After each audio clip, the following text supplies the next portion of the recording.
अं, sir dry आईची समस्या आजकाल सगळ्यांनाच जाणवते आहे. कारण आपण मोबाईल जास्त बघतो, लॅपटॉप, कॉम्प्युटरचा यूज आपला जास्त आहे. तर याबाबत आपण काय सांगाल? मुख्यतः कसं आहे की ड्राय हा निर्माण केलेला आजार आहे. आपण मोबाईल एवढा पाहतोय आज, होणारच आहे ना, ब्लू लाईट गेल्यामुळे होणार आहे. दुसरं कॉम्प्युटर सारखा बघत बसतो, पापण्या आपल्या पडतच नाहीत. मग शेवटी ते वारं लागून तो ड्राय होणारच आहे.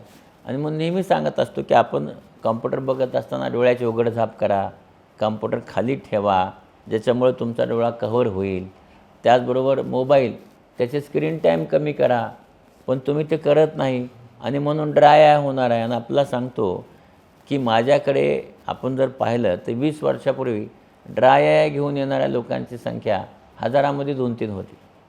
आता माझ्याकडे रोज जेवढे पेशंट येतात त्याच्यातले 15% पेशंट ड्राय आयचेच असतात. म्हणजे आपली ड्राय आयची संख्या इतकी वाढत चालली आहे. तर त्यामुळे आपण त्याचं कारण असं आहे की आपण ड्राय आय होऊ नये म्हणून काही करतच नाही. आणि म्हणून ड्राय आयसाठी आता औषधं निघाले, मेडिसिन्स निघाली, सगळ्या कंपन्या ड्राय आयचे मेडिसिन तयार करत आहेत. कारण हा एक मोठा आजार, आपण सगळ्यांनी त्याचं इपिडेमिक आणलं आहे का नाही. आपण एखादा जसं आजाराचं इपिडेमिक आणतो तसं सध्याच्या युगामध्ये आय टी, त्यानंतर ही कॉम्प्युटर, टॅब आणि मोबाईल या माणसांनी मिळून ड्राय आयचं एक इपिडेमिक आणलं आहे. आणि हे इपिडेमिक मला असं वाटत नाही कमी होईल, पण मी आता जसं सांगितलं तसं कॉम्प्युटर आणि फोनची काळजी घेतली तर तुमचे डोळे ड्राय होणार नाहीत.